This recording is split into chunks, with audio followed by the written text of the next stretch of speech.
Good day everyone, my name is Ronnie Padua. My name is Miles Yamba. Today we report about the Lumad and Muslim. First, the Lumad. The Lumad is the Indigenous Cultural Communities ICC in the Philippines, or Lumad. Lumad are believed to make about 10% of the national population. Also known as cultural minorities, they had been pushed to the mountain and forests by lowlanders ever since towns and cities were built. ICC do not possess money or private property and face significant discrimination.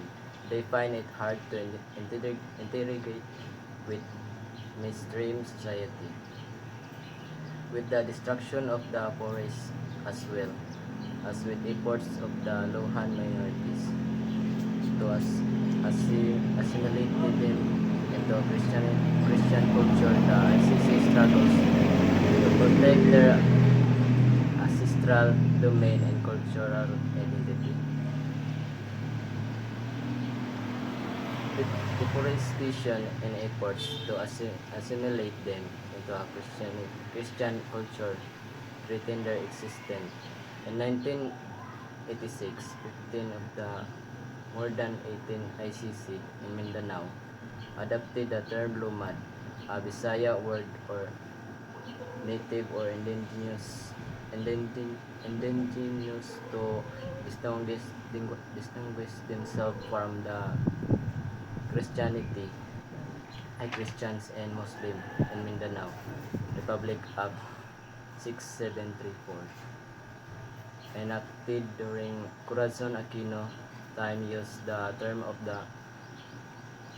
to differentiate Lumad from Bangsamoro people until 2004. The anthropologist Felipe Landa Ocano stresses that in most cases language is the only differentiating element in ethnic culture, particularly among those which occupying adjacent and contiguous territory. Most of the ICC in Mindanao speak language belong to the Manobo family of language, except the Blaan, Tibuli, and Tiduray. Lumad are non-Muslim or non-Christians, although the orientation of their culture appears to be toward the Muslim groups. Ocano, 1988. According to the anthropologist Felipe Lando Cano, language is the key to distinguish ethnic groups, like how Tagalog set Filipino apart. Most Mindanao ICC speak Manobo language, a family language similar to Spanish and Portuguese. Except the Balaan, Tibuli, and Tiduray, the Lumad are neither Muslim or Christian. They have their own beliefs. The Cotabato Manonobo.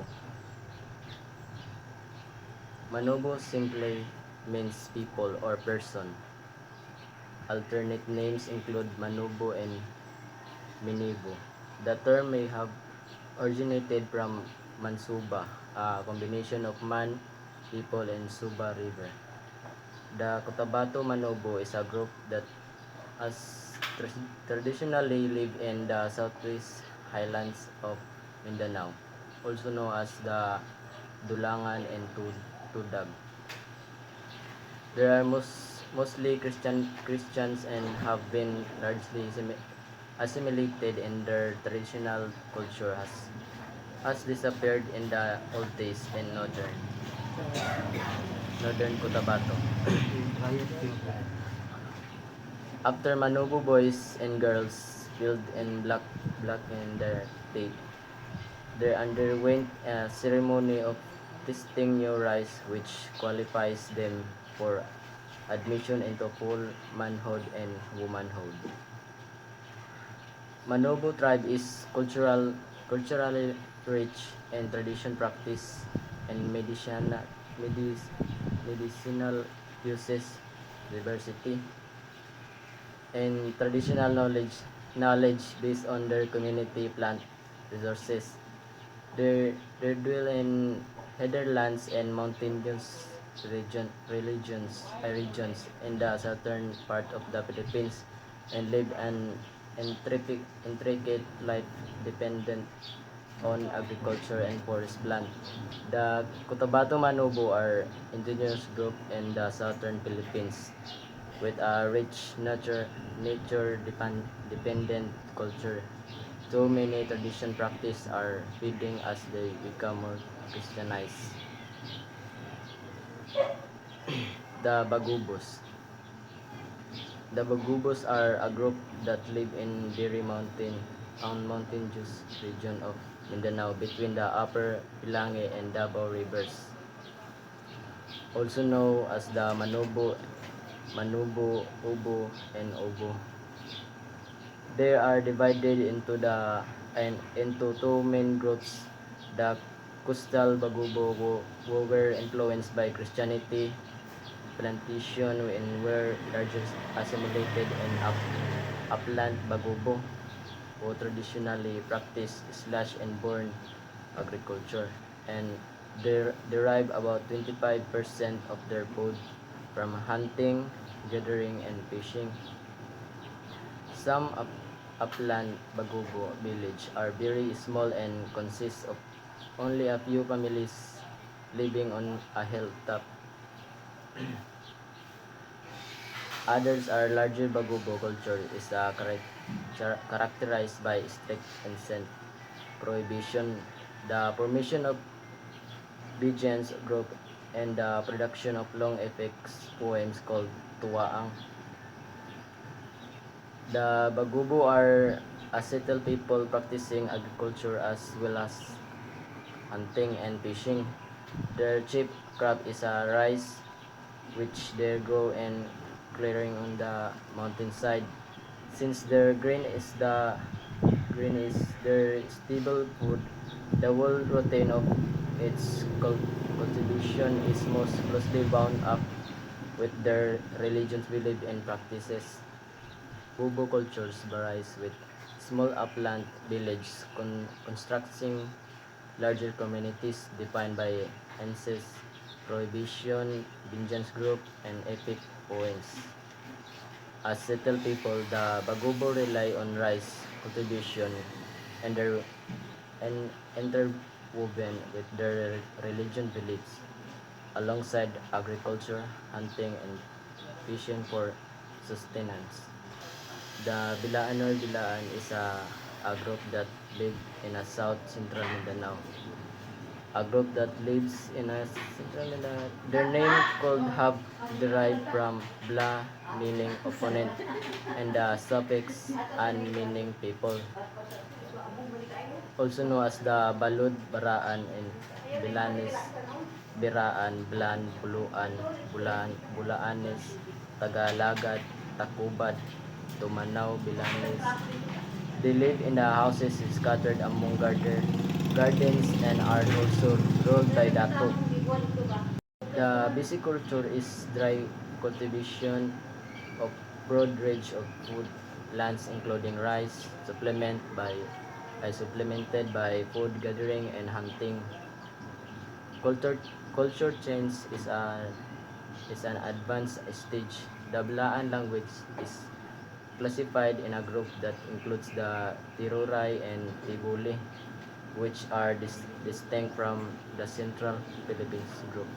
An indigenous group from Mindanao practice unique royal custom wrapping their dead in the tree bark and suspending them from treetops.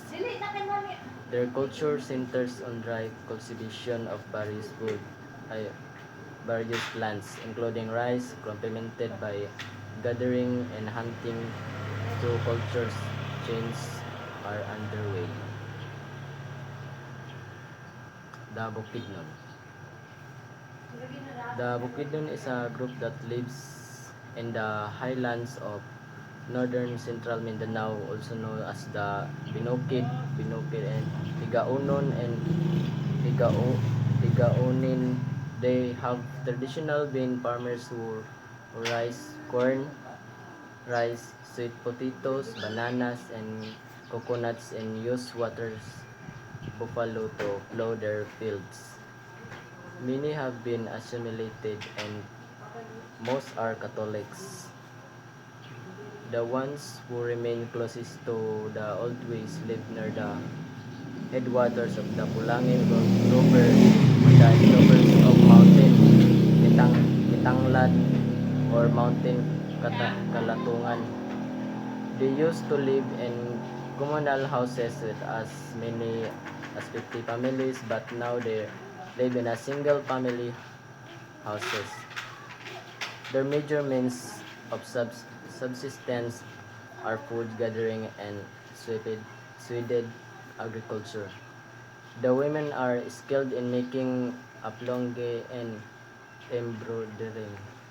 Okay. The Bukidnon, known for their tradition lifestyle near the Pulangi River and Mount Kitanglad, have traditions from communal living to the single-family homes, subsisting through food gathering and Sweden agriculture.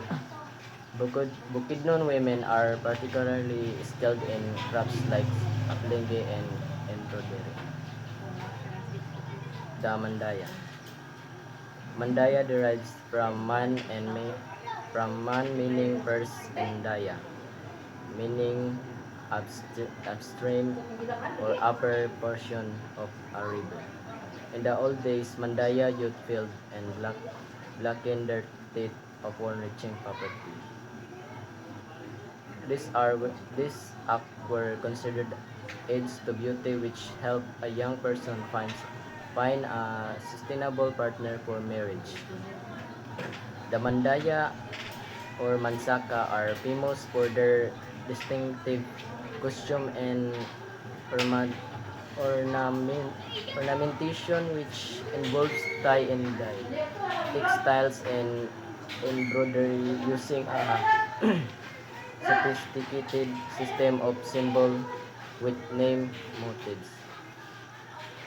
Beadwork and silver craft are also well developed. The Mandaya are an animist ethnic group that lives along the Mayo River. In the old days, the Mandaya youth filled and blackened their teeth upon reaching puberty. Were considered aids to beauty which help a young person find a sustainable partner for marriage. The Mandaya is an animist ethnic group residing along the Mayo River are known for their well developed beadwork and silver craft. Historical Mandaya youth practiced peeling and black upon reaching puberty, viewing this act as beauty enhancement to attract sustainable marriage partners. This costume reflect the Mandaya's unique cultures, practices, and values related to aesthetic and courtships. The Tibuli of Mindanao, pronounced Tibuli. People live in the southern part of the province Cotabato, in the area around Lake Cebu, west of the city Generation Santos, in the past the Tibuli practice slash and burn agriculture. Slash and burn means that the people will clear a part of the forest by cutting the big trees and burning the smaller trees and bushes, after which they use the cleared lots or arable land for some years without any fertilization. Rice, cassava, and yams were the most important agricultural products. Next to that, the people went hunting or fishing for additional food. These are slash and burn agriculture is no longer possible. The Tibuli residing near Lake Cebu and South Cotabato once practiced slash-and-burn agriculture, a method now unsustainable. Formerly, they relied on rice and cassava and yams, supplementing their diet with hunting and fishing, but today this tradition practice are diminishing. And that's all for the Lumad. Let's proceed to the Muslim. So, good day everyone. The Muslim was make about 5% of the total population are the most significant minorities in the Philippines. They are for the most part remain outside the mainstream or national life, set apart by their religions and way of life. Filipinos Muslims are called Moros, a term given by the Spanish. Moros is the term commonly used to refer to Filipino Muslim ethno-linguistic groups. Moros is Spanish for Moros, the term the Spaniard used to describe the Muslim in Morocco. The Muslim are believers of Islam. The Muslim possess a culture which is different from that of the Christian Filipinos since their culture has been greatly influenced by Islam. Islam means completely submission to the will of Allah. Complete submission means all the affairs that happen to man, including his daily affairs, be according to the will of Allah. The creed of the Muslims is simple. There is no God but the God Muhammad is his messengers. Muslims believe that Muhammad was the last messengers of God. God message is written in the Holy all part in the English and the Korean. The Muslim are one of the biggest minorities group in the Philippines. Most of them lives in Mindanao and nearby islands. They follow the religions called Islam. Islam teaches people to obey Allah or God in everything they do, like prayer, workings, and helping others. Muslim culture is different from Christian cultures because their religion strongly guides their daily life. Their tradition, rules, and values are influenced by Islam. Even though they have a different ways of life, Muslims are part of the Filipino nations. Learning about them helps us understand and respect their cultures and beliefs. And Philippines Muslim subgroups. Number 1, Maguindanao. The people living in the Pulangi areas located what are North Cotabato, Sultan Kudarat, and Maguindanao province. Maguindanao originally means people of flooding plain. The name Maguindanao was also named after the Sultanate of dynasty that rules the areas of several years. The Muslim group live in the south central Mindanao. They also are known as the Maguindanao or Maguindanaonon or Maguindanao. They are the largest group of Muslim Filipinos. They speak a language that is the same group are most other Philippines languages including Tagalog. Are believed to have converted to Islam around the 15th century and 16th centuries. Maguindanao are Muslim people who live in central Mindanao, especially near the Pulangi River. Their name means people of the flooded plain. Long ago, they were ruled by a sultanate which helped spread Islam in their area. They are the largest Muslim group in the Philippines. The Maguindanao Filipino are known as farmer and fishermen. They speak their own language, which is similar to other Philippines language. They value family traditions and leaderships. Islam became part of their life around the 15th and 16th centuries and remains important today. Number 2 is Maranao. Maranao means people of lake, their homeland in called Lanao or lake. Their language is similar to Maguindanao and Iranon. They form the largest Muslim community and cultural minorities in the Philippines. Their families are traditionally large and close-knit. The position will and the land ownership of many of the considered from an ancestry of loyalty still maintain some political position of prominence in their areas.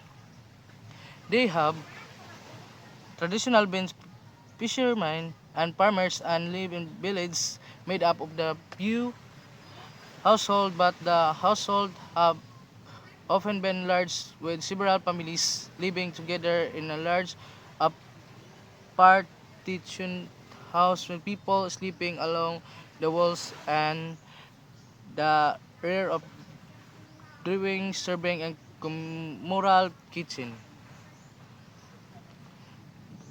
The Maranao. Maranao is a called people of the lake because they live near Lake Lanao. Their homes and communities are close to the water.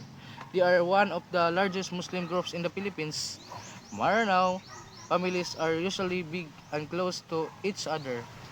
Many Maranao people are farmers and fishermen. They have strong traditions, beautiful arts, and cultural designs. Some families come from rural ancestry and still have leaders today. Islam is very important in their daily lives. Our guides their values, cultures, and way of living. Number 3 is Tausug. Tausug was derived from Tao meaning man and Sog meaning current and translate into people of the current. Agreement made of the meaning of the name states that the name in fact translate to brave peoples. The Tausogs openly welcome Islam and the system of government that came with it. The Tausog even before their rival of Islam or Christianity have their own system of government. This have led to the establishment of the Sulu Sultanate. Leaders from the religions moved to other places. The country is spreading Islam and its system of government in Tawi-Tawi, Palawan, Basilan, and Zamboanga and Sabah. Tausog. The Tausog is live mainly in the Sulu archipelago. Their name means people of the current of brave people. Long ago, they already had their own system of government. Even before Islam came, they welcomed Islam and formed the Sulu Sultanate. The Tausug people helped spread Islam to other places like Tawi-Tawi, Basilan, Palawan, and Zamboanga. They are known as brave, strong, and independent people. Leaderships and honor are important to them.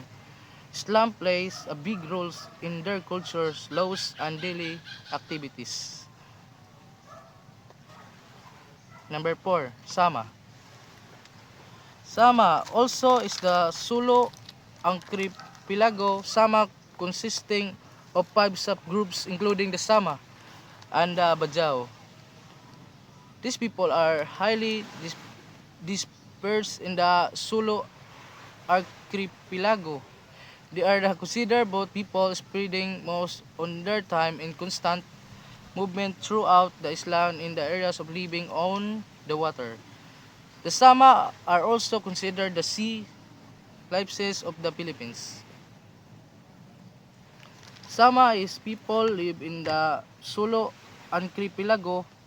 Many of them are known as boat people because they travel and live near on or the sea.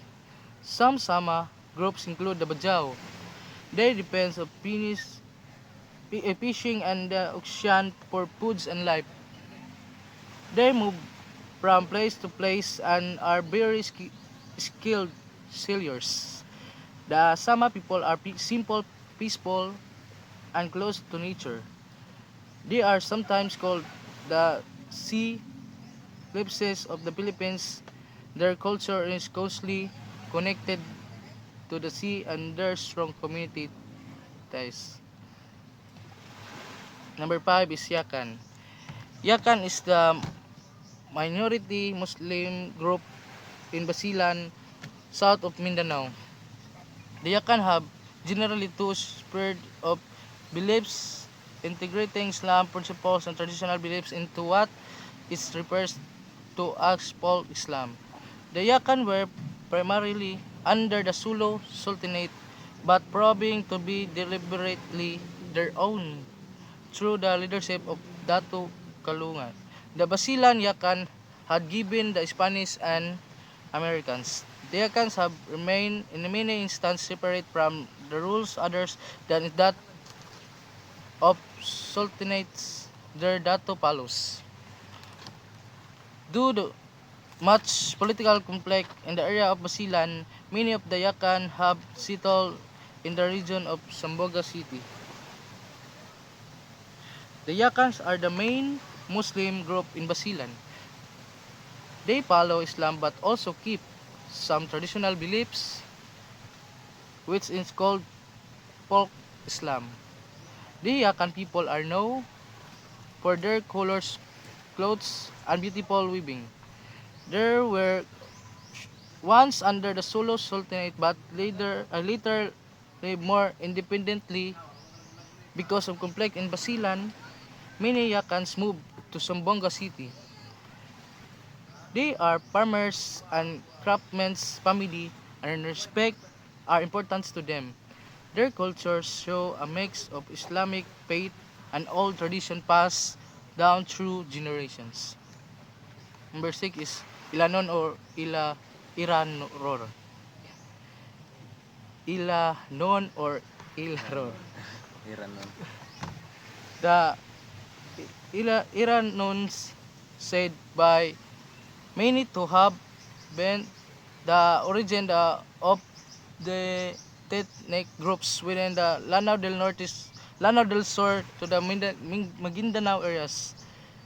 Their language in fact since in Maranao, the Maguindanao language were said to have fought under the Maguindanao Sultanate. Many Sultan of Maguindanao were said to Maguindanao.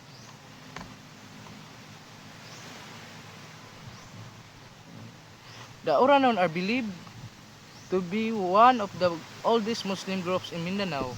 They helped shape the Maranao and Maguindanao cultures. Their language is similar to both groups. Long ago, many Oranon fought for the Maguindanao Sultanate and some sultans came from the Iranon people. They live near lakes and coastal areas. The Iranon are strong and brave people with a long history. Islam has guided their ways of life for many years, influencing their leadership, families, values, and traditions. Number 7 is Kulibugan. Kulibugan means half-breed. Originally from the originally from the Subano tribes. These people called such because their culture has been said to be half-bred, having come into Islam through intermarriage with Muslim communities. These people live the Subanon organization and language. The term Kulibugan is as well used to refer to all peoples who have accepted Islam through intermarriage.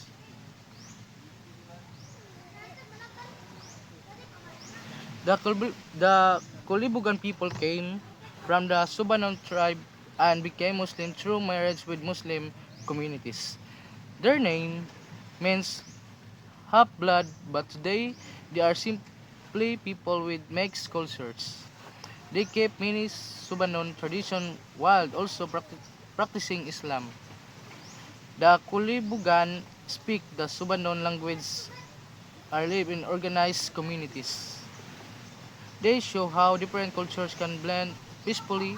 Islam became part of their lives through families' connections.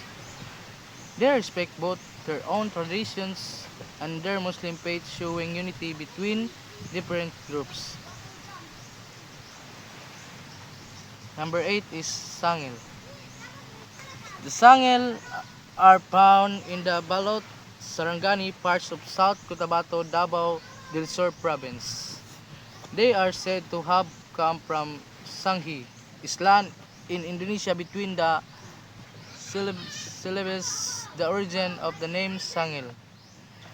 They are people who were already Muslim before they came of the Philippines show. Philippines show. There are also known for the boat making. They have also been said to be the buccaneers who attacked Spanish territories, other parts of the Philippines. The Sangil is people live in the Sarangani, South Cotabato, and Davao del Sur. They came from island near Indonesia and were already Muslim before arriving in the Philippines. There, they are good boat makers and sailors.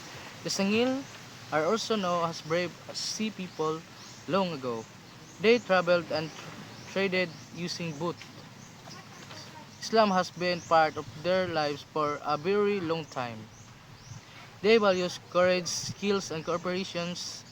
Their strong connection to the sea shape their cultures and daily activities. Number 9 is Kalagan. The Kalagan are mostly found in the Davao provinces. There is Islamination was achieved through the arrival of the Maguindanao and Tausug. However, when the Maguindanao Sultanate and Tausug left, the Kaagan became marginalized and with less improvement in their social organization. The Kalagan. The Kalagan or Kaagan, the Kalagan live mostly in the Davao regions. They became Muslim through contract with the Maguindanao and Tausug. When these groups left, the Kalagan became less supported and were sometimes ignored. Even so, they keep their Muslim faith. The Kalagan are farmers and fishermen. They live simple lives and values peace. Their culture show a mix of local tradition and Islam. Despite challenges, they continue to practice their beliefs and maintain their identity as Muslim Filipinos. Number 10 is Muslim inhabitants of Palawan. Palawan inhabitants Panimusan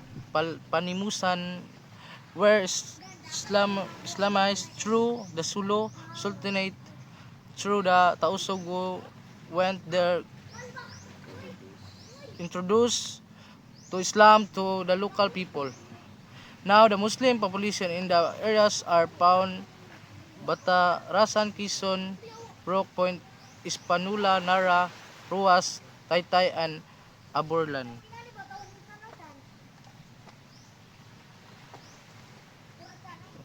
Muslim.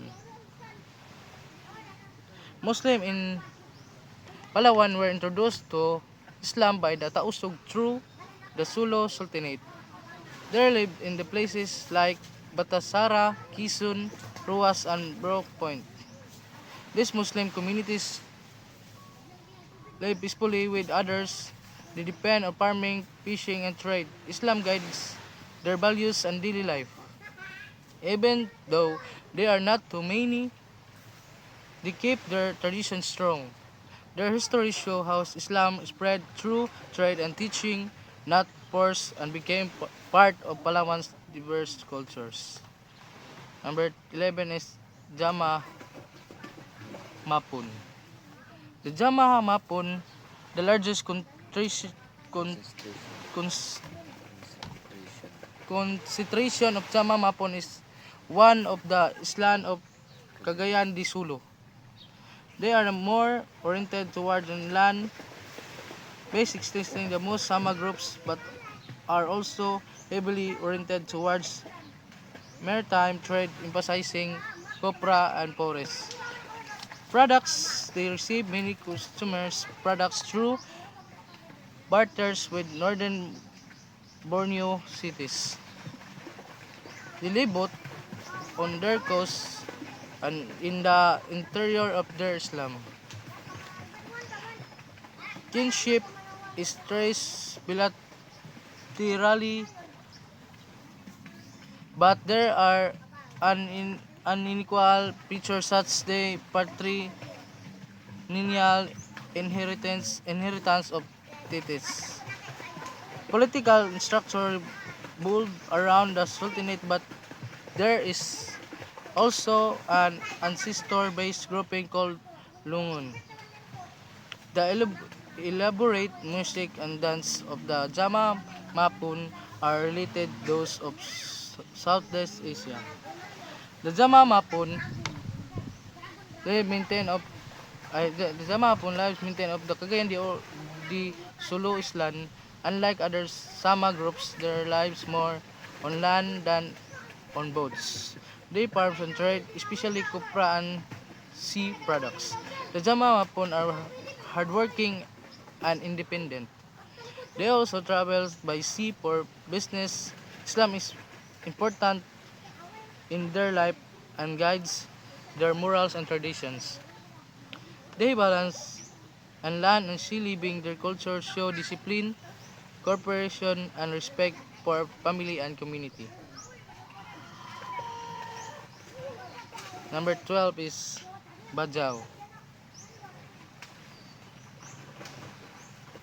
Bajau, they kumito shurito barter their harvest for farm produce such as fruits and cassava as well as replenish their supplies and or make repairs to their houseboat.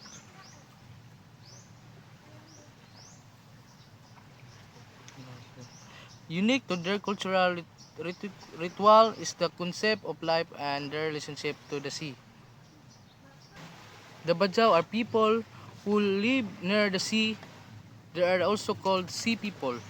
Many Bajau lives on boat or in houses near the water. They are very good at fishing, diving, and collecting sea products like fish and shell. They trade these seafoods for rice and other needs. The sea is very important in their daily life and cultures. And lastly is Subanon. The Subanon is a group of animals slash unborn agriculturists that live in the forest interior and southern Mindanao, also known as the Subanen or Subanon, Eastern Subanon.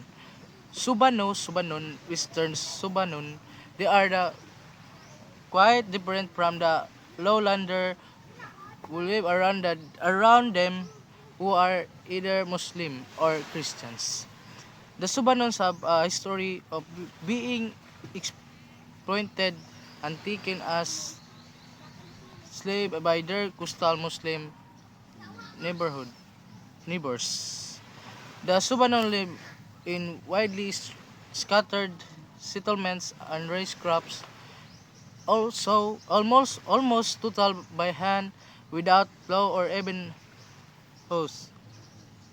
They gather a wide variety of forest products and hunt wild pigs and deer and fish and collect crustaceans crustaceans from stream.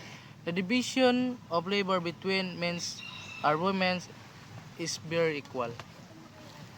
Then the Subanon, our people will live in the forests and mountains of Mindanao. They farm by planting crops like rice and roots crops. They also hunt animals and gather fruits from the forest. They live simply and respect nature. Men and women share the works at home and on the farm. And that's all. Thank you. Bye bye, guys.